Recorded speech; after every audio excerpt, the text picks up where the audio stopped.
Hello everyone, hi, this is Imran here. I hope you all are doing great. So আজকে video করার খুব special এবং important একটা reason আছে। So reason is behind the motorcycle. তো definitely আমি দুইটা পার্সেল অনেকদিন ধরে অর্ডার করে রাখছিলাম, আসছে।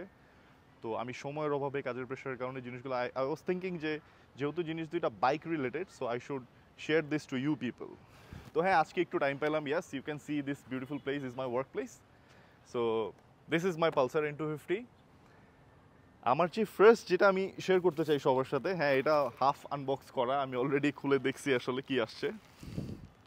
সো এটা দেখানোর আগে আমি একটু একটা জিনিস শেয়ার করতে চাই, যেটা হচ্ছে আমরা বাংলাদেশে যারা কমিউটার সেগমেন্টের বাইক ইউজ করি ডে টু ডে অফিসে যাওয়া আসার কাজে, তাদের সব থেকে বাইকের একটা বড় প্রবলেম হচ্ছে এই বাইকের ভিতরে রাস্ট পড়া।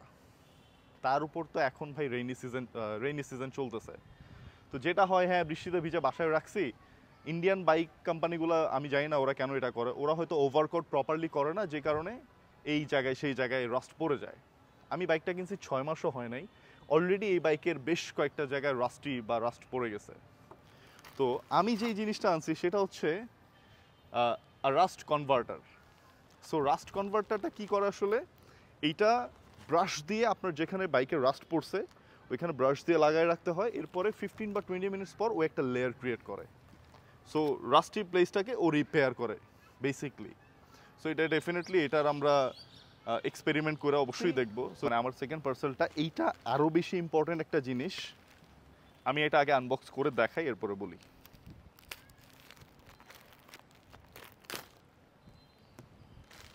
আমার মনে হয় অলরেডি বেশ কিছু মানুষ এই প্রোডাক্টটা সম্পর্কে জানে।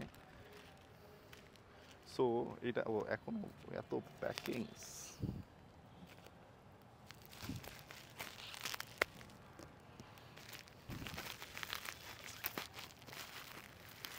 একটু সামনে আসা যায়।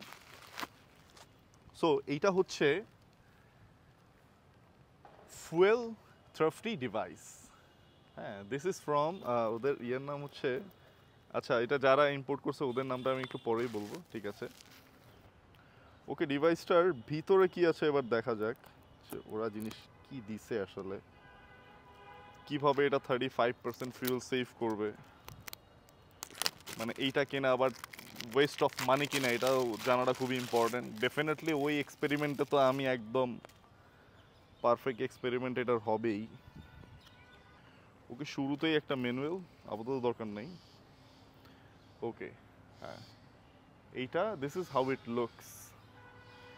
সো এই জিনিস নিয়ে ডিটেইলে তো আমি ডেফিনেটলি একটা রিভিউ দিব, এক্সপেরিমেন্ট হবে, অনেক কিছুই হবে। আমি জাস্ট ওভারঅল একটা আইডিয়া দিই যে জিনিসটা আসলে কি। এই এফটি ডিভাইসটা হচ্ছে আপনার প্লাগের সাথে কানেক্টেড হবে।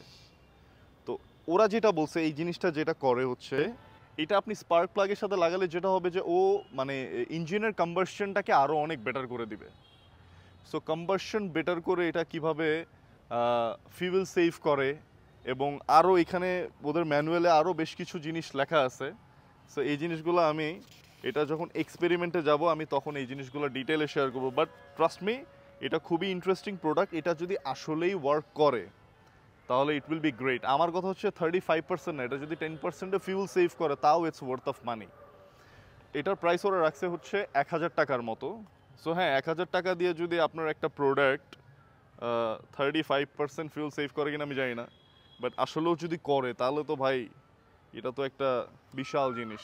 তো এটা আসলে কতটুকু কাজের একটা জিনিস আমরা ডেফিনেটলি এক্সপেরিমেন্টে যেয়ে সেটা দেখবো। আপাতত এটা একটা আনবক্সিং ভিডিও ছিল। আমি প্রবাবলি আজকে না পারলেও মানে কালকে বা ফ্রাইডেতে ট্রাই করব এই জিনিসটা, এবং আমার এই রাস্ট কনভার্টার এই জিনিস দুইটাকে মানে বাইকে ইমপ্লিমেন্ট করে যে কতটুকু কাজ করতেছে। এরপরে আমি আপনাদেরকে রেকমেন্ড করব কিনা এটা আমি তখন বলবো। বাট আপাতত দেখে এগুলো কেনার দরকার নাই, আমি আগে দেখি যে জিনিসগুলো আসলে কতটুকু কাজ বা ওয়ার্ক করে। এরপর আমি ডেফিনেটলি এটার একটা এক্সপেরিমেন্টাল রিভিউ, হ্যাঁ, is it value for money কি না, হ্যাঁ, আপনি যে টাকা দিয়ে কিনতেছেন এই টাকাটা নষ্ট হবে কি না, এই জিনিসটা নিয়ে অবশ্যই আমি ওই ডিটেলস দিব। So thank you so much everyone, এতটুকুই ছিল আজকের জন্য। নেক্সটে ডেফিনেটলি এরকম কোনো ইন্টারেস্টিং জিনিস নিয়ে আসলে আমি অবশ্যই আপনাদের সাথে শেয়ার করবো। Thank you.